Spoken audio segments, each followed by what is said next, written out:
नमस्कार, आप देख रहे हैं आपका अपना चैनल हिंदी खबर में हूं आपके साथ सुनील सिंह पौरुष लेकर हाजिर हूं आपका खास कार्यक्रम जो कहूंगा सच कहूंगा। उत्तर प्रदेश की राजनीति में इन दिनों शब्दों की वार नहीं बल्कि फर्नीचर के नाम पर महाभारत छिड़ गया है। ये जंग है स्टूल बनाम कुर्सी की। समाजवादी पार्टी के मुखिया अखिलेश यादव ने उत्तर प्रदेश के उप मुख्यमंत्रियों पर ऐसा स्टूल तंज कसा है जिससे लखनऊ से लेकर दिल्ली तक सियासी पारा हाई हो गया। ऐसे में सवाल यह है कि एक तरफ आप यानी कि समाजवादी पार्टी उप मुख्यमंत्रियों को स्टूल कहकर तंज कस रही है, दूसरी तरफ उन्हीं को अपनी पार्टी में शामिल होने का न्योता भी दे देते हैं। ये जनता की समझ से परे है। आखिर चाहते क्या है? क्या 2027 की जीत का रास्ता इसी तरह की जुबानी जंग से गुजरेगा? रिपोर्ट देखिए, फिर चर्चा होगी।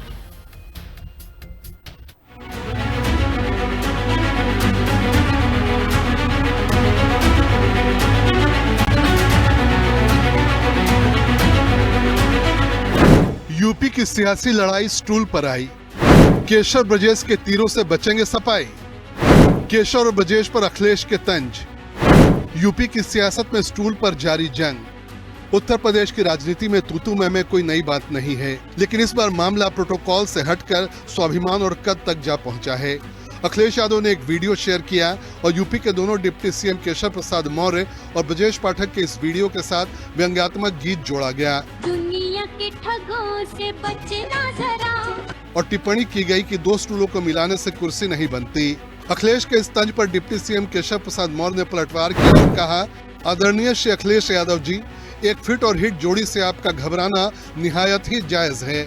आपके जानकारी के लिए ये अच्छा भी है क्योंकि केशव प्रसाद मौर्य और श्री ब्रजेश पाठक जी की जोड़ी आज जनता के भरोसे की पहचान बन चुकी है। श्री अखिलेश यादव जी, आपको एक नेक सलाह है कि आप गलतफहमियों का शिकार न बने।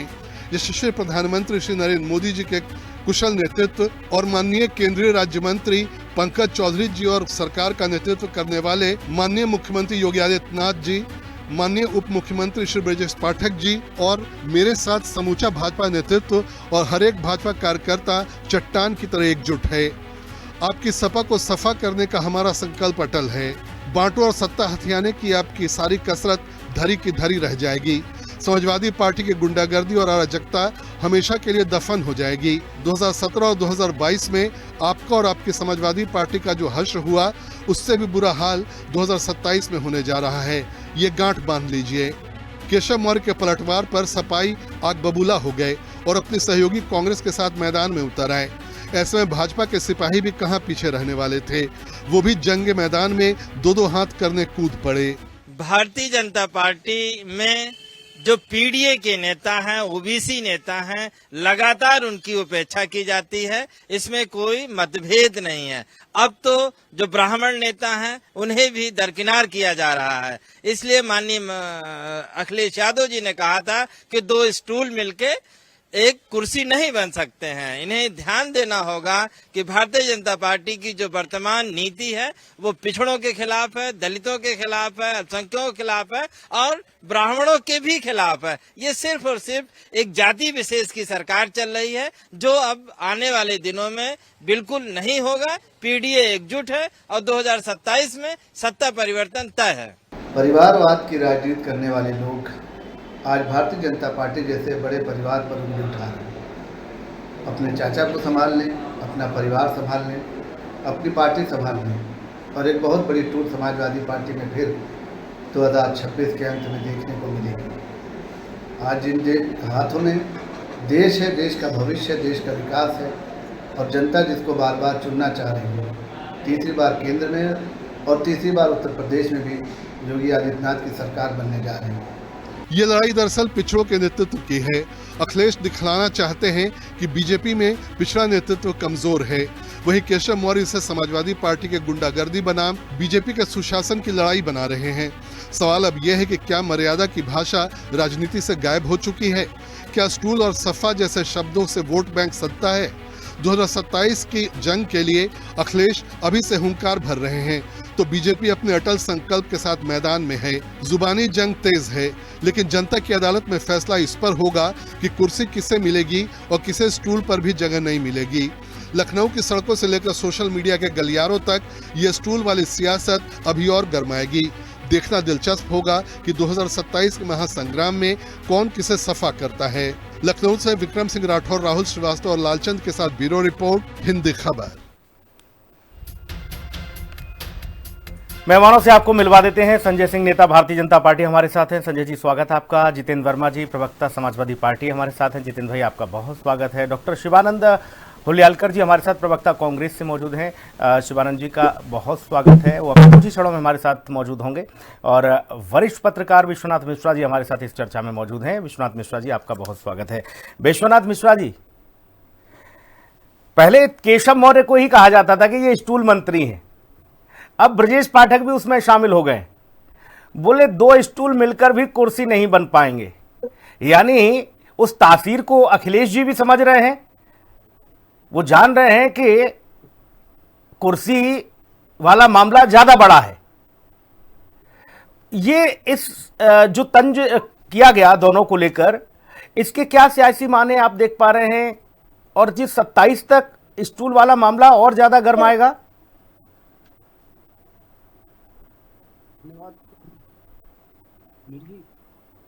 सुनील जी, देखिए, जी, जो वर्तमान परिस्थिति है, देखिए 2 रेजिम कंप्लीट कर चुके हैं योगी आदित्यनाथ, और एक राज्य में 10 वर्ष बहुत बड़ा समय होता है। कम से कम उत्तर प्रदेश जैसा राज्य जहां कभी भी सरकारें रिपीट नहीं होती थी, परंपरा नहीं थी, सामान्य रूप से अगले टर्म में जो है बदल जाती थी सरकार। जी। एक समय तो ऐसा था, सपा बसपा का ऑल्टरनेटिव चांस आता था। तो समाजवादी पार्टी की बौखलाहट स्वाभाविक सी बात है भाई, सत्ता से दूर रहकर कितने दिन कोई पार्टी जीवित रह सकती है, ये बहुत बड़ा प्रश्न होता है। सर्वाइवल नहीं हो सकता है। ये वो बौखलाहट है। अपने वोटर हैं, जो अपने समर्थक हैं, उनको मनोबल बढ़ाने के लिए ये राजनीतिक तपिश बढ़ाई जा रही है। ये स्वयं को मजबूत सीएम पेश करने का प्रयास है। लेकिन एक चीज आपको समझना पड़ेगा, शायद अखिलेश जी ये नहीं समझ पाते हैं कि हमारी जो लाइन है उसको ऊंचा करना पड़ेगा, अपनी पेंसिल से खींचना पड़ेगा। दूसरे की लाइन अगर हम मिटा देते हैं तो हमारी लाइन बड़ी दिखेगी। मुझे लगता है वो साइकोलॉजी चलती नहीं जी। ये शायद अखिलेश जी समझ नहीं पाए हैं, क्योंकि एक बड़ा कारण ये हो सकता है, क्योंकि उनको जो कुछ मुख्यमंत्री की कुर्सी मिली वो विरासत में मिली। पिताजी ने चुनाव लड़ा, जीता, और उसके बाद पार्टी ने लड़ा, सारा कुछ व्यवस्थित था। फिर अचानक उनका नाम रखा गया, उन्हें मुख्यमंत्री बना दिया गया। यानी संघर्ष का जो काल था वो उन्होंने देखा नहीं। मुख्यमंत्री पद के लिए कितना संघर्ष करना पड़ता है, कितनी मेहनत करनी पड़ती है लोगों का दिल जीतने के लिए, तब जाकर के वह कुर्सी मिलती है। विशेष रूप से उत्तर प्रदेश जैसे राज्य में जहां 25 करोड़ जनता निवास करती है, तो ये वो सबसे ऊंचा पद पाने के लिए बड़ा मुश्किल कार्य होता है। पैरों का पसीना सिर पे चढ़ाना पड़ता है, इतनी मेहनत करनी पड़ती है। केवल सियासी बयानबाजी कर देने से ये चीजें होती नहीं है। मुझे लगता है डिप्टी सीएम का पद छोटा नहीं होता है, और अगर आपको करना है, अगर आपको लोगों का दिल जीतना है, तो आप सरकार की कमियों पर चोट करिए जी। जो सरकार नहीं कर पाई उस पर चोट करिए, बताइए, लोगों को समझाइए कि देखो यहां पर ही सरकार जीरो रह गई, यहां पर ये नहीं कर पाई। लेकिन जब आप स्टूल और ये क्षुद्रता की बातें हैं, मैं बहुत क्षुद्र बात मानता हूं इसको, उतने बड़े पद पे बैठे, मतलब उतने बड़ी पार्टी के नेता होकर के इस तरह की बात करना, मुझे लगता है बहुत ही बचकाना जैसा है जी। ये शोभा ही नहीं देता है। It is not befitting of a person of that stature who is leading the opposition party. कैसे आप अपेक्षा कर सकते हैं किसी व्यक्ति से कि वो इस तरह की बात करे? हाँ, वार्ड वाला कह सकता है, अरे तुम्हारे नेता को तो स्टूल भी नहीं मिलता है, ठीक है, बहुत अच्छी बात है, उसका स्तर है वो जी। लेकिन एक मुख्यमंत्री पद का दावेदार जिसने 5 साल मुख्यमंत्री पद पे बैठा हो, जैसे भी बैठा हो, उसकी पार्टी ने उसको बिठाया, पार्टी की पार्टी ने बिठाया, कम से कम ये बिल्कुल मुझे लगता है शोभा नहीं देता है। जब आप इश्यूज को उठाएंगे तो संभावना बनेगी, और जो फिर आपका जो भी परम्यूटेशन कॉम्बिनेशन है वो शायद आपको मौका दे। लेकिन कम से कम ये वो राह नहीं है जो आपको सत्ता के गलियारे तक ले जा पाएगी। मुझे लगता है इसमें ये बहुत कठिन है डगर पनघट। अब इसके लिए जितेंद्र वर्मा जी कितना समझते हैं उनके जो सहयोगी। जितेंद्र भाई, अध्यक्ष जी को इस तरह की टिप्पणियां शोभा नहीं देती हैं, ऐसा माना जा रहा है। और दूसरी बात ये कि एक तरफ आप दादा ये भी कहते हो कि भाई यहां देखो भारतीय जनता पार्टी में दलित पिछड़ों के साथ अन्याय हो रहा है, ब्राह्मणों का अपमान हो रहा है, और दोनों उप मुख्यमंत्रियों को फिर आप अपमानित करते हो स्टूल मंत्री कह के। मुख्यमंत्री के साथ में स्टूल पर बैठते हैं क्या? वहां कैबिनेट की बैठक में या जो भी मंच रहता है वहां सब कुर्सियां ही रहती हैं अधिकतर, कहां स्टूल देखा? मुझसे भैया? पूछ रहे हैं? जी हाँ। देखिए, कोई अपमान नहीं है, राजनीतिक तंज है, और भारतीय जनता पार्टी की तरफ से लगातार दोनों डिप्टी चीफ मिनिस्टर ऐसी भाषा का प्रयोग माननीय राष्ट्रीय अध्यक्ष श्री अखिलेश यादव जी के लिए कर रहे थे जी। जिस भाषा को कोई सुनना पसंद नहीं करेगा। राजनीति में वो भाषा शिष्टाचार की भाषा नहीं है। माननीय राष्ट्रीय अध्यक्ष जी ने तो वही बात कही, एक कार्यक्रम के दौरान दो लोग कुर्सियों पर बैठे थे और एक डिप्टी के लिए कुर्सी न मंगा के उनको स्टूल थमा दिया गया, तब से वो स्टूल मंत्री के रूप में प्रसिद्ध हो गए। तो माननीय जी ने तो वही बात केवल कह दी, और माननीय राष्ट्रीय अध्यक्ष जी का दिल देखिए इतना बड़ा है कि विपक्ष के नेताओं का इतना सम्मान करते हैं कि जो महिला विधायक अनुपमा जायसवाल उनका पुतला फूंक देती हैं, शिष्टाचार बस उनसे मिलने भी अस्पताल पहुंच जाते हैं। ये राजनीतिक शिष्टाचार हमारे नेता माननीय अखिलेश यादव जी का है। और आजकल ऐसी राजनीतिक इच्छा शक्ति और सुचिता सभी राजनीतिक दलों के नेताओं में होनी चाहिए, लेकिन वो देखने को कम ही मिलती है, क्योंकि तमाम लोग तो लोगों की बीमारी का भी मजाक उड़ाने लगते हैं भारतीय जनता पार्टी में। मैंने ऐसे लोग भी देखे। आज मुद्दा ये नहीं है कि किसने किस पर क्या तंज किया, आज मुद्दा ये है कि पीडीए के समाज के साथ कितना अन्याय हो रहा है, कितना पीडीए समाज परेशान किया जा रहा है। आज ये बात मुख्य है। आप हरदोई का उदाहरण ले लीजिए। हरदोई में आप एक बिलग्राम मल्लावा 159 बिलग्राम मल्लावा विधानसभा है, जिसमें शिल्पी कुशवाहा बेटी की हत्या की गई। विपक्ष के लोग बताइए, मिलने गए थे साहब, आपने हाउस अरेस्ट कर दिया, रोक दिया, हमें जाने नहीं दिया। आखिर क्या कारण था? बीजेपी के विधायक को पुलिस लेके गई उस बेटी के पास, मिलवाया। अच्छा, आप ये चाह रहे हो कि अध्यक्ष जी जो बार बार मंच से जिस बात को दोहरा रहे हैं जितिन भाई, हम उस पर चर्चा ना करें। वो हर मंच पर हर बार कह देते हैं स्टूल मंत्री, भाई उनकी कोई औकात नहीं है, वो स्टूल मंत्री हैं। दूसरा ये, आप लोग जब इनकी हैसियत यहां स्टूल से तौलते हो जितिन भाई, फिर आप इन्हें ऑफर क्यों दे देते हो कि इधर आ जाओ आपको मुख्यमंत्री बना देंगे? इतना दिल भी बड़ा रखते हो, फिर प्यार भी आपके कलेजे में है। देखिए ऐसा है, एक तो माननीय मुख्यमंत्री जी ने उनको स्टूल पे बैठा दिया, उनके नाम की नेम प्लेट उखड़वा के फेंकवा दी थी। वो मुख्यमंत्री पद के भी दावेदार थे, और यहीं तक बात नहीं रुकी, वो चुनाव भी स्वयं हार गए, तो स्टूल तो खुद ही साबित हो गए। तो अब इससे ज्यादा और क्या फिर आप उन्हें ऑफर क्यों देते हो जितिन भाई? राजनीतिक तंजी। आप उन्हें ऑफर क्यों देते हो हारे हुए को? को? भाषा देखिए, तमाम औरंगजेब से लगा के क्या नहीं बोला। अरे भाई औरंगजेब छोड़ो, हम कह रहे हैं उनको आप ऑफर क्यों करते हो? भाषा रही उनकी? आपने 22 में भी उन्हें ऑफर किया, केशव मौर्य को, आप अभी भी ऑफर कर रहे हो उन्हें, क्यों? आज बहुत डिस्टर्ब है, आपकी आवाज नहीं आ रही। सर मैं ये पूछ रहा हूं, आप फिर ऑफर क्यों कर देते हैं उन्हें? आप ही का ऑफर था ना कि 100 ले आओ विधायक, हम आपको मुख्यमंत्री बना देंगे।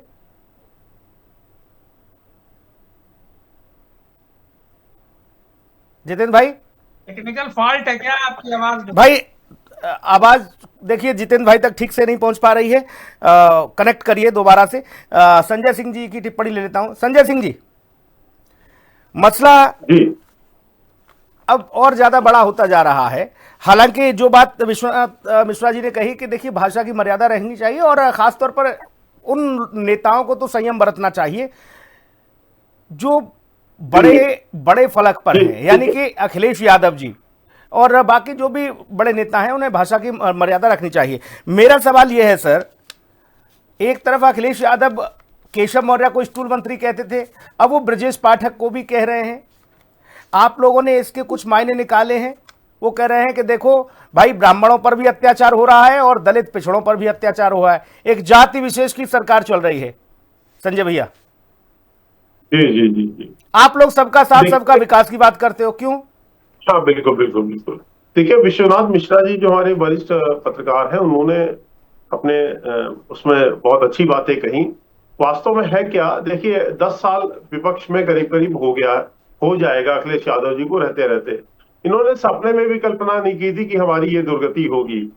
तो छटपटाहट है, हताशा है। जब हताशा छटपटाहट होते ही और भविष्य अंधकारपूर्ण होता है, तो ऐसे ही बयानबाजी आती, मतिभ्रम की स्थिति बन जाती है। माननीय अखिलेश यादव जी बहुत सम्मानित नेता है, बहुत बड़े नेता है उत्तर प्रदेश में हमारे लिए, विपक्ष के नेता है और उनका सब सम्मान करते हैं। अभी हमारे सपा के मित्र भी कह रहे थे कि वहां गया, क्या कहते हैं, विधायक से मिलने। अरे भाई, इन सब कुछ चीज को मत तोड़िए। माननीय मुलायम सिंह जी का स्वर्गवास हुआ था तो सब आए थे। तो ये देखिए, मानवीय वो दृष्टिकोण अलग होता है, राजनीतिक दृष्टिकोण अलग होता है। अब मैं आता हूं केशव जी से, अदावत क्यों है उसका कारण समझिए सुनील जी। केशव मौर्य जी प्रदेश अध्यक्ष थे। जब प्रदेश अध्यक्ष बनाए गए तो जो मौर्य समाज था काफी बड़ा, क्योंकि पिछड़ा वर्ग काफी बड़ा है, मौर्य, कुशवाहा, सैनी, ये काफी बड़ा चंक है, मतलब बड़ी संख्या है पिछड़े वर्ग की। तो माननीय केशव जी जब प्रदेश अध्यक्ष बने, तो मुझे याद आ रहा है, आपको भी याद होगा, 10 या 12 विधानसभा सीटों पे चुनाव हुआ था और सपा की सरकार में हुआ था। उसमें आधे से ज्यादा सपा सीट हार गई थी। मुझसे सपा के एक बड़े नेता ने, मेरे व्यक्तिगत संबंध है उनसे, एमएलसी थे, उन्होंने कहा, संजय भैया, मैंने खुद देखा कि केशव जी का क्या प्रभाव है समाज के अंदर और लग रहा है कि सीटें हार जाएंगे हम। उन्होंने रिजल्ट से पहले कहा था। अब केशव जी के नेतृत्व में विधानसभा चुनाव होते हैं, उस समय प्रदेश अध्यक्ष थे माननीय मोदी जी, प्रधानमंत्री जी थे, तो ये दो बड़े शेरों पर चुनाव हुए थे। और जिस तरह से माननीय प्रधानमंत्री जी और माननीय केशव जी के प्रदेश अध्यक्ष रहते हुए जो सपा की दुर्गति हुई 2017 में, शायद 47 सीटों पे सिमट गई थी इतनी बड़ी पार्टी। तो ये कहीं कुंठा है अखिलेश यादव जी के मन में कि केशव जी के नेतृत्व में समाजवादी को मिट्टी में मिला दिया गया था और बड़ा प्रयास किया। 2022 के चुनाव में भी फिर भी नहीं आ पाए और अब की तो और बुरी स्थिति होने वाली है, क्योंकि इनके साथ ना तो अजीत चौधरी जी हैं, ना ओम प्रकाश राजभर हैं। किसके साथ लड़ेंगे? कांग्रेस में दम नहीं है, तो इनकी बेचैनी। और देखिए, मैं एक और बता रहा हूं, ये अखिलेश यादव जी के लिए करो या मरो। अरे भाई, उनके साथ सबसे बड़ी पार्टी है, सबसे पुरानी पार्टी है, सबसे बड़ी तो खैर आप लोगों की पार्टी है, विश्व की सबसे बड़ी पार्टी, लेकिन सबसे पुरानी पार्टी उनके साथ है भैया। नहीं, वो कितनी पुरानी रह गई है क्या पूरा देश जान रहा है। उनके नेताओं में कोई दम नहीं है, वो वोट दिलवा नहीं पाते हैं। अखिलेश यादव जी के कंधे पे सवार होकर वो लोग राजनीति कर रहे हैं। वो तो बेताल बन के चढ़े हुए अखिलेश यादव जी के कंधों पर, ये मुस्लिम वोट लेके। नहीं, साइकिल तक ठीक है, साइकिल तक ठीक है, कंधे ना बताओ, उनके पास साइकिल है ना? नहीं, वो बेताल बन के ही चढ़े हुए हैं। अच्छा, वो अखिलेश यादव जी के कंधे पे ही सवार होकर राजनीति कर रहे हैं। कांग्रेस का कोई कुछ नहीं है उत्तर प्रदेश के अंदर, 0 बटा सन्नाटा है कांग्रेस। तो मैं जो बात कह रहा हूं, लेकिन कांग्रेस आपको बंगाल में हरा रही है संजय सिंह जी। अब सुनिए मेरी बात। देखिए, अब एक तरफ तो हमारे मित्र जितेंद्र जी कह रहे थे कि हम पीडीए के हैं, तो भाई केशव जी कौन से हैं? वो भी तो पीडीए से, आपका जो तथाकथित पीडीए है।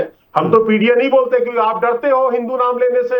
हम तो हिंदू समाज की बात करते हैं। आप पीडीए करते हो, आप हिंदू नाम लेने से डरते हो क्योंकि आपका जो मुस्लिम वोट बैंक है आप पे चढ़ बैठेगा। अरे आप हिंदू की बात कैसे? भाई, इस देश के अंदर जो संघर्ष है वो हिंदुत्व और इसी को लेके है, जिसमें आपका ए जो है वो नाराज होता है, इसलिए आप डर के मारे तो हिंदू शब्द लोगे नहीं, तो इसलिए आपने एक जुमलेबाजी कर रखी है। अच्छा, जितेंद्र भाई एक उंगली उठा रहे हैं। जितेंद्र भाई, आवाज पहुंच रही है आप तक? एक सेकंड संजय भाई, 1 सेकंड संजय भाई, 1 सेकंड जी।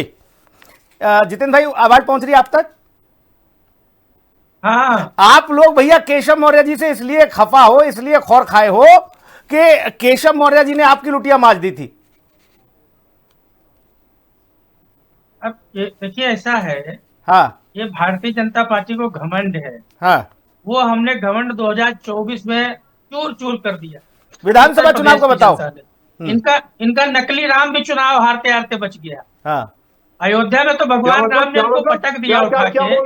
इनका जो मेरठ वाला नकली राम था, मेरठ वाला नकली राम, इसके सामने भी लोग बोल रहे थे, और ये तो कोई प्रवक्ता भी नहीं है बीजेपी के, ये बेवजह दलाली कर रहे हैं भाजपा की। नोट तो कर लो, प्रवक्ता जैसे भी नहीं कांग्रेस है, को पानी उनकी पीने कोई को वक्त नहीं मिल नहीं रहा होगी है, बीजेपी में। राम के तो खिलाफ देखिए बीच बोलोगे, में बोले आप चला जा मिट्टी में रहा मिल है। जाओगे। अभी मैं इसके बीच राम में नहीं नकली बोल रहा था, नहीं लेकिन है। ये बीच में बोल रहा है। नहीं, है ना, नहीं, यही इन अरे लोगों की भाषा बात की करने मर्यादा का तो रखो उम्मीद है। जितेंद्र राम भैया, का और नहीं चलेगा। अभी मुख्यमंत्री 27 राम दूर का है। नकली पत्रकार को बोलेगा। चूतिया कहते हैं, कौन से राम? तब कभी डिबेट अरे नहीं होता राम तो है। एक ही है, असली नकली मुख्यमंत्री क्या होता है? पत्रकार को आप चूतिया राम कहते को हैं। भी अपमानित है करोगे। मुख्यमंत्री शर्म नहीं है अखिलेश हिंदुओं यादव के पर, लिए और हिंदू होके औरंगजेब नाक में जैसे कलंक हो शब्दों का आप लोग इस्तेमाल हिंदुओं के नाम करते हैं, पर। ठीक है, तब डिबेट अभी रोक दो भाई, दोनों की आवाज रोक दो अभी। आज नहीं, मैं बिल्कुल आवाज आपकी ऑन एयर नहीं करूंगा अगर आप इसी तरह की शब्दावली का इस्तेमाल करेंगे।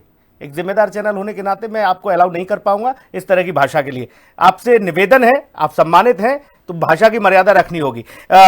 शिवानंद होलियारकर जी हमारे साथ कांग्रेस से जुड़ गए हैं। डॉक्टर साहब जी, भारतीय जनता पार्टी कह रही है आप परिजीवी हो, कभी आपको बेताल बताया जाता है कि आप कंधे पे लदे हो। आपका तो कहीं कुछ है नहीं भैया, इधर ही दोनों में ही सटासट है जो भी है। देखिए बीजेपी नरेंद्र मोदी जी जब से 2014 से लेके जो 2026 तक यूपी के लिए कौन सा अच्छा काम किया? राम ने तो सबक सिखाया, गाय काटने से चंदा लिया, गोर गरीब दलित पिछड़ों का आप लोग पे शोषण करते हो, वहां लोगों को भरपाई नहीं दिया, पैसा नहीं दिया, कुछ डेवलपमेंट नहीं। 2000 करोड़ रुपए छांगुर बाबा का ऐसा है क्या? मेरे अकाउंट में 5 लगाए तो CBI ED income tax entry करता है। ये सब अमित शाह उपाध्याय आरएसएस का था, इनका ही करनी और कतनी यही है। ये लोगों ने हमेशा गुंडागर्दी, हाथरस में देखिए, मस्जिद के नीचे शिवलिंग ढूंढते हो, हाथरस के रेप केस देखिए। ये लोग हिंदू ये बोलते, चीजें आप लगातार उठा रहे हो शिवानंद भैया। मैं आपसे ये समझना चाह रहा हूं, उत्तर प्रदेश में आप कैसे क्या रणनीति तैयार कर रहे हो, गठबंधन के साथ या अपने खुद के स्तर पर? और केशव मौर्य जी को लेकर जो हलचल है, ब्रजेश पाठक और केशव मौर्य जी को लेकर, उसमें कांग्रेस कहां खड़ी है? कांग्रेस अपने आप को कहां देख रही है?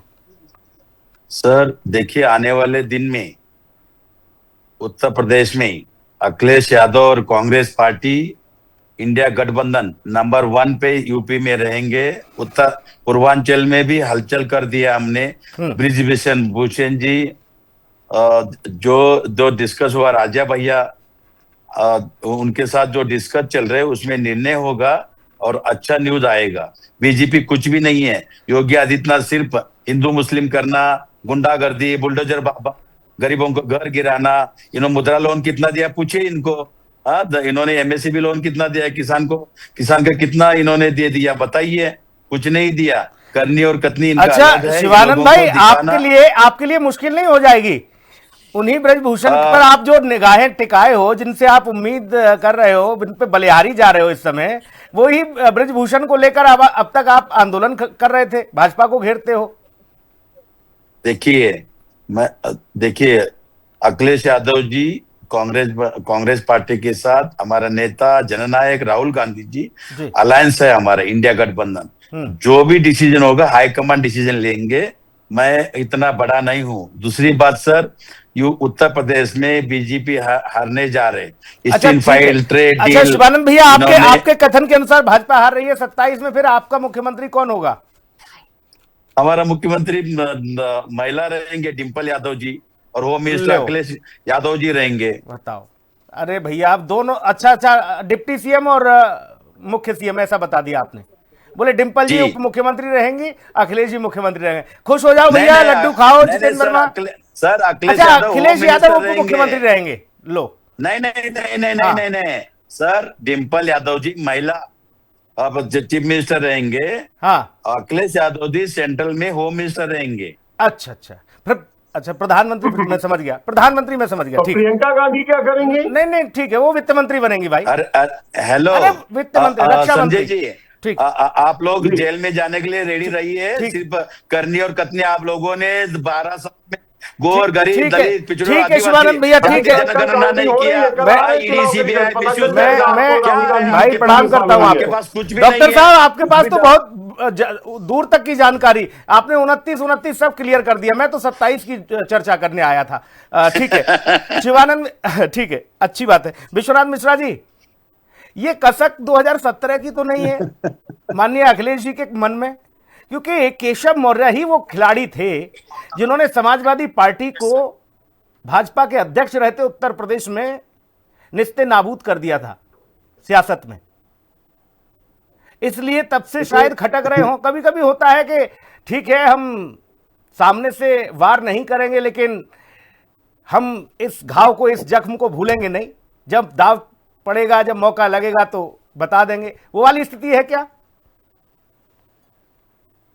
देखिए, सबसे बड़ी चीज है अखिलेश जी के लिए, देखिए उस समय क्या था, स्वाभाविक सी बात थी, बसपा जो है थोड़ा कमजोर हो रही थी, तो सपा को अपेक्षा थी कि शायद हम रिपीट कर दें। अखिलेश जी ने जो काम अपने गिनाते थे, उनको लगता था कि हम शायद रिपीट कर दें। बीजेपी की ओर से, चूंकि सत्ता में बहुत दिन से बीजेपी थी नहीं, तो कोई बड़ी लीडरशिप थी नहीं, ऐसा लगता नहीं था कि यहाँ इनका सीएम फेस ये होगा। तो अध्यक्ष के नाम पर चूंकि मौर्य जी थे, तो मौर्य जी से ये अपेक्षा इनको नहीं थी कि he will lead the party to such a victory. ऐसी लैंडस्लाइड जीत मिलेगी इसकी अपेक्षा ही नहीं थी। तो ये भी कह लीजिए उन्होंने थोड़ा हल्के में भी लिया होगा। उसके बाद चूंकि पार्टी का वो हाल हो गया, इतनी बुरी मतलब उनकी हार हुई, और वो भी अगर बसपा के हाथ होती तो शायद उनको खराब शायद नहीं लगता। क्यों? दोनों के बीच में आज हमारी काल तुम्हारी, देखो पंचों बारी बारी चल रहा, तो लगता था चलो इस 5 साल इनका, अगला साल फिर हमारा। लेकिन चूंकि बीजेपी आ गई और अनएक्सपेक्टेड आ गई, तो वो खराब लगना स्वाभाविक था। तो देखिए, नेता तो वो खटकेगा जरूर, अध्यक्ष थे तो स्वाभाविक सी बात है उन पर वो बात आएगी। वो खटक रहे हैं, सत्ता से अगर किसी ने दूर किया तो मौर्य जी ने किया। तो अब चूंकि मौर्य जी ने वो शुरुआत की और उसके बाद वो परंपरा टूटी नहीं रही है जी। वो जो कंटिन्यूटी है वो टूट ही नहीं पा रही, कहीं इतनी एनर्जी इकट्ठा नहीं हो पा रही कि सपा वापस कम बैक कर सके। वही हाल है कि जैसे किसी उसको आप डाउन कर दीजिए और एक बाउट में, और उसके बाद उसको मौका ही ना मिले कि वो खड़ा हो और दोबारा ट्राई कर पाए जी। तो ये स्वाभाविक सी बात है। तो असली बात वो है, बाकी कोई खेत मेड़ की दुश्मनी थोड़ी है मौर्य जी से। जितेंद्र वर्मा जी, क्या यही वजह है, बड़ी वजह यही मारक पॉइंट है क्या 17 वाला? और केशव मौर्य ने कह दिया है दादा, जितेंद्र भाई, उन्होंने कह दिया है कि देखो 17-22 से भी बुरी दुर्गति करने जा रहे हैं हम इस बार। वो कह रहे हैं हमारी इस जोड़ी को देखकर आप बौखलाइए नहीं, संभल जाइए, हम आपको सैफई तक सीमित कर देंगे, गांठ बांध लीजिए। ये केशव मौर्य जी के शब्द हैं जितेंद्र भाई।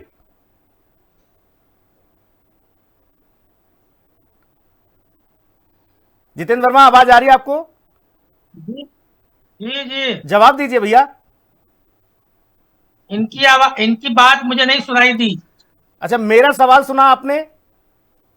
आप बोलिए सवाल। मेरा सवाल यह है कि 2017 वाली ही वो टीस है क्या जो बार बार केशव जी के लिए निकल के आती है?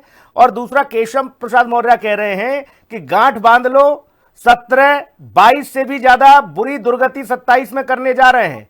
हमारी जोड़ी को लेके हल्के में ना लीजिए। देखिए, 2027 के चुनाव में समाजवादी पार्टी इंडिया गठबंधन मिलकर प्रचंड बहुमत से सरकार बनाने जा रहा है। और लोग 27 के बाद कहेंगे भाजपा थी, और 29 में इनको देश से मिटा देंगे। पहले देश की सत्ता से हटा देंगे और फिर पूरे देश के जितने राज्य हैं लेके लठ इन पर एक किनारे से इनको हम सत्ता से हटाना शुरू करेंगे। ये दबंग गुंडे लोगों को इसी भाषा में जवाब दिया जाएगा जिस भाषा का इस्तेमाल ये लोग कर रहे हैं। ये मुख्यमंत्री को जेल भेज रहे हैं ना, हम भी इनके मुख्यमंत्रियों को जेल भेजेंगे, उठा के 10 केस लाद देंगे, जेल भेज देंगे। यही किया इन लोगों ने केजरीवाल के साथ, यही किया इन लोगों ने झारखंड के मुख्यमंत्री के साथ। तो क्या बच जाएंगे? इन्होंने हमको सिखाया है कि कार्रवाई कैसे करनी है, तो वही कार्रवाई इनका चीफ मिनिस्टर पे होगा। अरे इनका तो चमड़ी उधेड़ देंगे हम लोग वो समाजवादी लोग हैं, हम लोग क्रांतिकारी आंदोलनों से आए। अगर आप बोलोगे कि चमड़ी उधेड़ देंगे तो कौन वोट करेगा आपको? चमड़ी उधेड़ देंगे। जितेंद्र वर्मा, कौन वोट करेगा आपको? आप कहोगे हम चमड़ी उधेड़ देंगे। अब मैं धन्यवाद दूंगा आपको, आपने भाषा में जवाब दिया जाएगा कतई। चमड़ी उधेड़ दोगे ऐसा तो नहीं बोला अभी मुख्यमंत्री ने कहीं कुछ? क्या नहीं बोला मुख्यमंत्री ने कि हम चमड़ी उधेड़ देंगे? ऐसा नहीं बोला, ऐसा तो आप ही कह रहे हो। निकाल देंगे, उसकी गर्मी निकाल देंगे, उसकी खाल निकाल देंगे। गर्मी तक ठीक है, गर्मी सर्दी समझ में आती है। भाषा मुख्यमंत्री ने नहीं बोली, चमड़ी उधेड़ देंगे ज्यादा हो गया। मुख्यमंत्री ने नहीं बोली, गोली पड़ेगी। हाँ भैया संजय जी, वो कह रहे हैं हम चमड़ी उधेड़ देंगे। आपको मैं धन्यवाद दूंगा कि आज आपने सपा के असली चेहरे को बेनकाब करवा दिया उत्तर प्रदेश के अंदर। जितेंद्र वर्मा जी ने, मेरे बड़े प्यारे मित्र हैं, छोटे भाई हैं, इनकी जो अखिलेश यादव जी अक्सर इधर कह रहे हैं प्रबुद्धवादी, आपको याद में दिलाना चाहता हूं। भाई सिर्फ संजय जी स्क्रीन पर रहे और जितेंद्र वर्मा जी दोनों को रखिए। को प्रताड़ित करने के लिए जिस कानूनी नठ का आप प्रयोग कर रहे हैं, वही कानूनी नठ तुम्हारे ऊपर बजेगा, प्रबुद्धवादी शब्द इस्तेमाल किया था, मतलब ब्राह्मण ठाकुरों को प्रबुद्धवादी बोला था। आज जितेंद्र यादव जी ने स्पष्ट कर दिया है भूल में कि हम लठ चलाएंगे, तुम लोग हम चमड़ी उधेड़ देंगे। तो ये माफिया और गुंडों की भाषा होती है। यही चरित्र है सपा का, चमड़ी उधेड़ देना, लठ चलाना। इनकी यादव बिरादरी गांव में लठ चलाती है। दूसरी बात, तुम लोग करवाते हो, इन्होंने आज एक और बहुत बड़ी बात की है, और नोट करिए जितेंद्र वर्मा जी, आपको पीने का पानी नहीं मिलेगा। आपने राम को नकली बताया है, अयोध्या के राम को नकली बताया है कि भाजपा के राम नकली है, हमारे राम अयोध्या के राम है। आपकी भी दुर्गति वैसी होगी जो कांग्रेस की होगी, हुई है, जिसने एफिडेविट दिया था कि राम काल्पनिक है, और आप राम को नकली बता रहे हो। आपको कोई नहीं बचा पाएगा। आप मान लीजिए, आप केशव जी को बर्दाश्त इसलिए नहीं कर पा रहे हो कि यादव के आगे बहुत बड़ा नेता बन कैसे गया उत्तर प्रदेश में। यही अखिलेश यादव मोदी और अमित शाह एक मौर्य समाज से हटने के बाद जाने वाले कुशवाहा समाज के सैनिक समाज के नोटबंदी का घोटाला मोदी सरकार ने किया, देश में सबसे बड़ा घोटाला। आपका प्रभुत्ववाद है, यही सामंतवाद है, और ये आपको बहुत भारी पड़ने वाला है। आपका चमड़ी और लठ आपके गले की हड्डी बनकर निकलेगा। उत्तर प्रदेश की सेना के जवानों को आपने परेशान किया, गुंडागर्दी और माफियागिरी को कभी नहीं आ पाओगे, और नकली को राम को नकली बनाने वाले को पानी नहीं मिलेगा पीने को। नोट कर लीजिए, आपका अंत पक्का है। नोट कर लीजिए, आज आपकी समय और हमारे प्रदेश के लोग, गुजरात का राम को नकली बताने वालों का अंत बहुत बुरा होने वाला है। नोट कर लीजिए, और कांग्रेस से आपने सबक नहीं लिया। 6 उद्योगपतियों को 7 दिन की पार्टनरशिप है, ठीक है, अरबपति बनाने के ठीक है, बात आ गई। जितेंद्र भाई आ गए। भाई जितेंद्र वर्मा आज बहुत गुस्से में है। उतारोगे, यही गुंडा करते हैं, जितेंद्र वर्मा आज बहुत ज्यादा गुस्से में है। प्रदेश से समाप्त किया था, लग रहा है बंगाल से कुछ खबर आ रही है। चमड़ी उतारने वालों को योगी जी ने किया है, और योगी जी फिर आएंगे। नोट ठीक है भाई, ठीक है। संजय जी रुक जाइए, जितेंद्र भाई रुक जाइए, मैं विश्वनाथ मिश्रा जी के पास जाऊंगा। देखो भाई, एक सेकंड जितेंद्र भाई एक सेकंड। देखो ऐसी स्थिति नेताओं की कई मायनों पे बनती है। या तो उन्हें कुछ पक्की ऐसी खबर आ गई हो, या फिर मामला और ज्यादा तहस नहस वाला हो गया हो।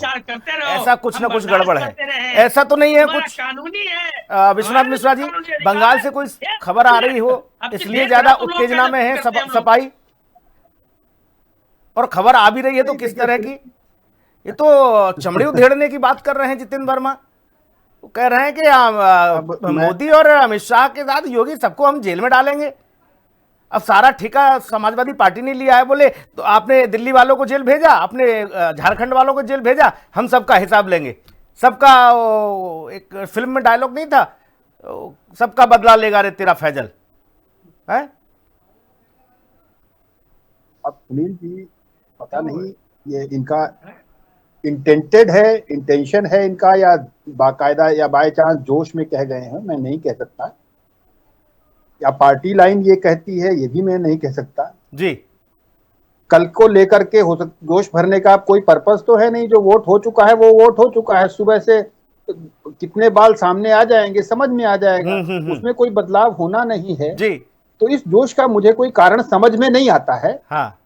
हो सकता है पार्टी की तरफ से एक हो कि निर्णय कि नहीं भाई अब सब लोग थोड़ा सा तेज हो करके और पूरे जोश के साथ आक्रामक हो अपने सत्ता पक्ष के साथ। अगर उसका प्रभाव है तो ठीक है, लेकिन कम से कम ये आक्रामकता मुझे लगता है रिटर्न नहीं देगी, पॉजिटिव रिटर्न नहीं देगी। इससे लोगों में ये भाव जाएगा कि भाई ये देखो, ये तो फिर जब इस तरीके की बात करने लगे तो उसका लाभ होने के बजाय मुझे लगता है हो सकता है नुकसान हो जाए जी। तो अब ये पता नहीं पार्टी लाइन है या निजी लाइन है। चूंकि पार्टी के प्रति समर्पित कार्यकर्ता है जितेंद्र जी, तो हो सकता है वो जोश में कह गए हों, कहना थोड़ा मुश्किल है, लेकिन कम से कम राष्ट्रीय स्तर के जितेंद्र नेताओं भाई के की तो बात उनको काम नहीं समाजवादी करना पार्टी की चाहिए। बात है। आप चीफ मिनिस्टर को जेल भेज रहे जितेंद्र हो। भाई की बात समाजवादी पार्टी पार्टी की बात है। कोर्ट उनको बरी कर रहा है। ठीक। हाँ, प्रवक्ता है बिल्कुल निश्चित रूप से, हाँ। कि नहीं ऑफिशियली तो, और वो पूरे उसी समाजवादी पार्टी कह रही है हम भाजपाइयों की खाल खिंचवा लेंगे, चमड़ी उधेड़ देंगे, है, और खासतौर पर किसी बोले प्रधानमंत्री की, गृह मंत्री की, मुख्यमंत्री। भाई ठीक है, हम छोड़ देंगे जितेंद्र भाई, तो हम क्यों छोड़ देंगे? अरे नहीं बिल्कुल ना छोड़ो दादा, लटका देना तुम लोग, बिल्कुल ना छोड़ो। तुम अपना एक विश्वनाथ मिश्रा जी एक टिप्पणी और छोटी सी कर दी थी जल्दी से, फिर मैं इन लोगों के पास जाऊंगा, संजय भाई और जितेंद्र वर्मा जी के पास। एक सेकंड, विश्वनाथ मिश्रा जी 10 सेकंड में एक इशारा करके गए शिवानंद हुलियालकर जी कांग्रेस से, उन्होंने शायद तकनीकी कमी के चलते शायद अभी डिस्कनेक्ट हैं, वो कह रहे थे कि हम देखो उधर राजा भैया और ब्रजभूषण शरण सिंह, हम वहां भी बड़ी हलचल कर रहे हैं। ये मामला, ये बड़ा खुलासा नहीं हो गया? और फिर मैंने पूछ भी लिया, मैंने कहा ब्रजभूषण जी को आप कैसे ले जाओगे साथ में, कैसे ले जाओगे साथ में? अभी तक तो आप उनको गरिया रहे थे। किस मुंह से? हरियाणा से लेके दिल्ली तक पूरा सुबह से शाम तक पेट भर पानी पी पी करके आप जिसके खिलाफ एक्शन लेने की बात कर रहे थे, हाँ। आपने पूरा माहौल क्रिएट कर दिया, और उसके खिलाफ, उसके पक्ष में अगर आप खड़े हैं, हाँ। तो क्या कहेंगे उस आम जनता से? क्या अब इनका शुद्धिकरण हो गया? अब देखिए, यही है, मुझे लगता है या तो फिर उनका भी जो फीडबैक है वो ठीक नहीं है, हो सकता है किसी खबर को लेकर के उन्होंने ऐसा कह दिया हो। समाजवादी पार्टी की अगर उनको कहीं से या कहीं कोई जोड़ गांठ हो रही हो, भाई फिर जानकारी अधूरी है, पूरी करिएगा, हलचल ज्यादा है। अब उनको शायद जितेंद्र भाई को नहीं मालूम हो, शिवानंद जी को ज्यादा मालूम हो कि भाई बात फाइनल हो गई है, अब अखिलेश जी से कुछ निजी हुई हो, शिवानंद जी को बताया गया हो। हाँ। तो हो सकता है ऐसा कि हाँ फाइनल हो गया है। और भाई लाल टोपी लगा लेने से ही सारी जानकारी नहीं आ जाती है, कुछ अंदरूनी बातें रहती हैं जो आपके सहयोगी को पता है। हमको सब जानकारी है। हाँ, कोई शामिल नहीं हो रहा है। देखो राजनीति में ये सब बातें ना करो जितेंद्र वर्मा, राजनीति में कब कौन कहां पाला बदल ले, कौन कहां किसका साथ दे दे, साथ छोड़ दे, कुछ कहा नहीं जा सकता। पार्टी में आप ऐसे ना कहो। शिवानंद जी नाराज हो जाएंगे भाई, शिवानंद जी नाराज हो जाएंगे। कयास लगाते रहेंगे आप। नहीं कयास नहीं, आपकी सहयोगी पार्टी कह रही है कि हम गठबंधन वाले बड़ा कर रहे हैं वहां। अब बताओ कितना बड़ा करोगे भाई पूर्वांचल में? ये भाजपा के लोग नहीं, भाजपा नहीं, आपकी सहयोगी कांग्रेस कह रही है भाई। अभी शिवानंद जी कह रहे थे, डॉक्टर शिवानंद कह रहे थे कि हम पूर्वांचल में बड़ा कर रहे हैं, राजा भैया हमारे संपर्क में है, ब्रजभूषण संपर्क में है। बताते ऐसे लगता है इनकी नजर में पूरी बीजेपी धुली हुई है दूध की। अरे भाई आप इनको हसन मुंसरिफ दिखता है। मेरा मूल सवाल सुन ले रहे हो जितेंद्र वर्मा। जितेंद्र भाई या तो इस बात को खारिज करो अभी जितेंद्र वर्मा, या फिर इस पर मोहर लगाओ आप भी। बांधकर भाजपा की प्रशंसा करने वाले पत्रकार हैं भाई इनको कोई कमी नजर नहीं है। भैया मैं नहीं कह रहा, भाजपा का बलात्कार ही इनके लिए अच्छा। जितेंद्र जी, जितेंद्र भाई इनके लिए अच्छा, इनकी मानसिकता अरे उन्हें जितेंद्र वर्मा आज ज्यादा उत्साहित लग रहे हैं। हम इनको ही लेने क्या लग रहा है बंगाल से आए हैं, बंगाल से आए हैं लग रहा है। भैया रुक जाओ जितेंद्र वर्मा, बंगाल से आए हो क्या जितेंद्र वर्मा? अभी रुक जाओ दादा, हेमंत बिस्वा वर्मा का संत रहा। ये बयान शिवानंद भाई का है। जितेंद्र भाई किसी का एक नाम नहीं ले सकते जितेंद्र भाई, दूसरे दिन डिबेट में नहीं आ पाएंगे। जितेंद्र भाई सुन लेंगे आप, फिर मैं संजय जी के पास जाऊं। मैं आपसे ये समझना चाह रहा हूं दादा, शिवानंद जी कह रहे थे अभी कि हम पूर्वांचल में बड़ा करने जा रहे हैं, हलचल बड़ी होगी। हमने पूछ लिया कैसे, तो बता रहे कि ब्रजभूषण हमारे संपर्क में है और राजा भैया, और आप कह रहे हो कि कोई नहीं आ रहा। अरे वो तो मुझ पर आरोप लगा रहे हैं। लग रहा जितेंद्र जी के साथ। अरे भैया मुझे नहीं मालूम है, कुछ कनेक्टिविटी का कुछ गड़बड़ है मामला, इसलिए वो सिर्फ बोल पा रहे हैं, अपनी बात दाएं कर पा रहे हैं, सुन नहीं पा रहे हैं। ठीक है संजय जी, ये जो तीखी टिप्पणियां हैं ये साफ तौर पर बता रही हैं कि समाजवादी पार्टी के अंदर बहुत ज्यादा लावा है। इससे जनता क्या, चूंकि आप हुकूमत में हैं, आपको क्या लग रहा है क्या इसी तरह के सिनेरियो को जनता पसंद करेगी उत्तर प्रदेश की, कि हम खाल खींच देंगे, भूस भर देंगे, कि वो चमड़ी उधेड़ देंगे? देखिए सुनील जी, ये मूल चरित्र है समाजवादी पार्टी का, जो आज जितेंद्र वर्मा जी ने बोला है लठ से मारेंगे। ये सिपाहियों का लठ ही चलाते थे इनकी सरकार में। दलितों का कितना उत्पीड़न लठ मार मार के इन्होंने किया है, तो दलित तो इनको वोट नहीं देगा, बिल्कुल आप नोट कर लीजिए। अब इन्होंने कहा हम चमड़ी उतरवा लेंगे, तो इनके जो मुख्तार अंसारी थे, आप जानते हैं, काशी वाराणसी के एक बड़े व्यापारी की तेजाब के ड्रम में डाल के चमड़ी उतरवाई थी, तो ये इनके रोल मॉडल है। ये सिपाहियों के अतीक अहमद, मुख्तार अंसारी रोल मॉडल है ये। तो ये इनका मूल चरित्र है। राजू पाल के साथ कुछ ऐसा वो नहीं था कि कुछ कमतर कर दिया हो। राजू पाल के साथ भी वही स्थिति करी थी, सरेआम सरे चौराहे। वही मैं कह रहा हूं ना, इनका मूल चरित्र है। हर जिले के अंदर हर जगह माफियागिरी, गुंडागर्दी। अब जितेंद्र वर्मा जी की भाषा आप समझ नहीं। मैं देखिए, मैं टीवी चैनल पे इनके और भी प्रवक्ताओं को फेस करता हूं, वहां यही भाषा बोलते हैं, दबंगई दबंगई। एक इनके प्रवक्ता भी जेल गए थे एक मामले में, अक्सर मेरी झांझाएं होती थी उनसे। तो ये इनका मूल चरित्र है सिपाहियों का। देखिए, ये समाजवादी पार्टी, मुझे कहने में कोई गुरेज नहीं है, ये लफंगों की पार्टी है, गुंडों की पार्टी है, माफियाओं की पार्टी है। जो समाज के इस तबके के लोग हैं वही वहां रह सकते हैं। अच्छा व्यक्ति, अब ये केशव जी का अपमान कर रहे हैं, उधर ब्रजेश पाठक जी का अपमान कर रहे हैं, तो आप क्या करना चाह रहे हैं समाज के अंदर? योगी जी के नाम पर आप ठाकुरों को गाली देते हो, राणा सांगा के नाम पर आपने क्या नरक क्षत्रियों का किस तरह से अपमान किया है, समझे? आप ब्राह्मणों का अपमान करते हो, कभी कथानाचक के नाम पर, कभी किसी के नाम पे। आप ब्रजेश पाठक जी जैसे एक बड़े कद्दावर ब्राह्मण नेता का अपमान कर रहे हो। आपको कोई वोट नहीं देने वाला, खाली एमवाई आपका क्या कहते हैं, यादव और मुसलमान वही देगा, और मुसलमान आपका सगा नहीं है। नोट कर लीजिए, अगर मुसलमान को लगा कि आप कमजोर हो गए, वो आपको लात मार के भाग जाएगा। कर लीजिए आप बिल्कुल नहीं आने वाले। और आपने सबसे बड़ा महापाप ये किया हुआ है आज फिर, कि आपने राम को नकली बोला है। आपने कहा है अयोध्या के राम भाजपा के राम नकली है, तो हमारे राम तो अयोध्या के राम है साहब। आपने नकली घोषित कर दिया, आपका अंत सुनिश्चित है। आप नोट कर लीजिए, राम द्रोहियों को तो पानी नहीं मिलेगा। कांग्रेस का अंत देखिए आप कैसे हो रही है, छटपटा के मर रही है कांग्रेस, क्योंकि राम को काल्पनिक बताया था।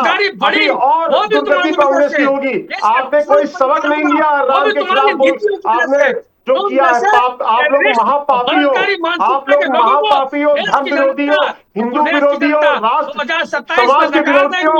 लठमार और चमड़ी उतारने की जो बात कर रहे हो, आपका चेहरा बेनकाब हो गया।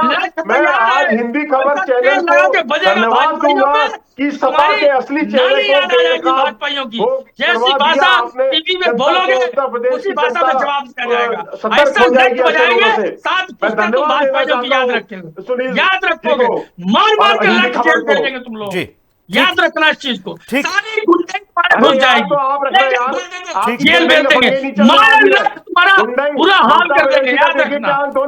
अरे भाई जितेंद्र वर्मा, हमने एक सेकंड अब रुक जाओ, अब ठीक है, अब हो गया जितेंद्र वर्मा, कितना लेट मारोगे यार। योगी जी मुख्यमंत्री हैं, औकात में रहिए अपनी जितेंद्र वर्मा। ठीक, जितेंद्र भाई आज लग रहा है बहुत ज्यादा उत्तेजना में है। अब रोक दो, मैं टिप्पणी विश्वनाथ मिश्रा जी की लूंगा। इस तरह की भाषा, इस तरह की चीजें ना करोड़ों लोग देख रहे हैं जितेंद्र वर्मा। गांव देहात का व्यक्ति भी आजकल वो भी समझ जाता है, सोशल मीडिया पर भी इस तरह की भाषा का इस्तेमाल नहीं करता। भाई आप एक राष्ट्रीय चैनल पर बैठे हो, किस तरह की भाषा का इस्तेमाल कर रहे हो दादा? क्यों अखिलेश जी की मेहनत पे और बाकी अपने पार्टी के जो समर्पित कार्यकर्ता हैं उनकी मेहनत पे पानी फेर रहे हो? कम से कम उतना तो सोच लो। आपके इन वक्तव्यों से एक वोट नहीं बढ़ने वाला, ये लिख के ले लीजिए। हमने बहुत देखे खाल खींचने वाले भी और लठ मारने वाले भी। विश्वनाथ मिश्रा जी, उत्तर प्रदेश की राजनीति में हमने बयानवीरों को कम तो देखा नहीं। एक से एक सूरमा आए बयानवीर बन के, क्या कर गए? पार्टी के लिए इतना बड़ा गड्ढा खोद गए, गहरी खाई, पार्टी निकल नहीं पाई। कांग्रेस का हाल देख लीजिए, जो बयानवीर थे, सूरवीर, उनकी स्थिति क्या है उत्तर प्रदेश में। कुछ बयानवीर बहन जी ने लगाम लगाई थी, लेकिन वहां भी उछाल मारते थे। समाजवादी पार्टी में तो आपने देखा ही।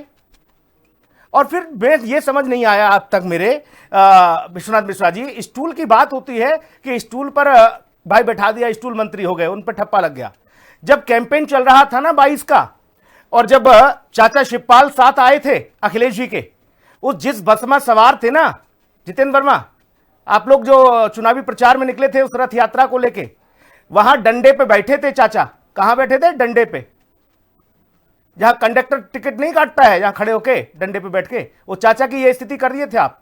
क्या बोला जाए, आपने सम्मान किया। माइक किसने छीना हाथ से? धरती पुत्र कहा जाता था नेताजी को, बेटे ने माइक छीन लिया। फिर आप इस तरह की टिप्पणी करते हो तो ये सारी चीजें आती हैं। विश्वनाथ मिश्रा जी, क्या ये सब चीजें समाजवादी पार्टी के सामने फेस नहीं करेंगी फिर, कि चाचा को आप डंडे पे बैठा देते हो, पिताजी का अपमान कर देते हो और फिर हमें ज्ञान देते हो? सुनील जी, मैं फिर वही कहता हूं, देखिए अगर आप मुख्य विपक्षी दल हैं, आप एक ऊंचाई तक पहुंच चुके हैं। ये रोल तब होता है जब आपके पास बड़ा वोट शेयर नहीं होता, या आप सेकंड पोजीशन पर अगर नहीं होते, मुख्य विपक्षी दल नहीं होते, तो एक बार चल जाता कि नहीं भाई अपना नंबर बढ़ाने का प्रयास कर रहे हैं। जब आप मुख्य विपक्षी दल हैं तो आपको सौम्य रहना चाहिए, लोगों को लगे नहीं ये तो ठीक है यार, ये इनसे ठीक हो सकते हैं। साथ ही आपको वो विषय सब उठाने चाहिए जो सरकार से छूट गए हैं, तो लोगों को लगे हाँ यार देखो ये तो सरकार से छूट गया था, ये इनको याद है। अगर वो विषय होंगे तो मुझे लगता है शायद जनता को लगे कि नहीं ठीक है, लाओ अच्छा इस बार इनको मौका देते हैं। लेकिन अगर आप इस तरीके की आक्रामकता करेंगे, भाषा की मर्यादा टूटेगी, तो मुझे नहीं लगता कि कितने लोग इनका समर्थन कर पाएंगे। मैं तो ऐसे व्यक्ति नहीं देख पाता हूं। लेकिन और वो भी तब जब अभी 1 वर्ष बाकी हो चुनाव जी, 2-4 दिन हो तो आपको लगे ठीक है जोश बढ़ जाएगा, हो सकता है वोट पड़ने वाला हो परसों 2-4 दिन में, तो लगे ठीक है भाई अब तो हो सकता है चलो हमारे जो काडर है वो तेजी से आगे आएगा और वोट दे जाएगा। अरे भैया साल भर है, अभी तो चर्चा भी नहीं शुरू हुई ठीक से। इस तरह की भाषा करेंगे तो नुकसान ज्यादा, लाभ तो मुझे होता हुआ नहीं दिख रहा है, नुकसान बहुत ज्यादा हो जाता है। इस पे चर्चा इस पे टिक जाती है, विकासोन्मुखी जो बातें हैं उनका नंबर नहीं आता है। ठीक बात। तो मुझे लगता है इस तरह की बयानबाजी से 2027 राजनीति में जितनी विनम्रता रखिएगा ना जितेंद्र भाई, उतना ज्यादा पाइएगा। बुजुर्ग कह गए, झुकता वही जिसमें जान होती है, अकड़ तो मुर्दों की पहचान होती है। नमस्कार, धन्यवाद।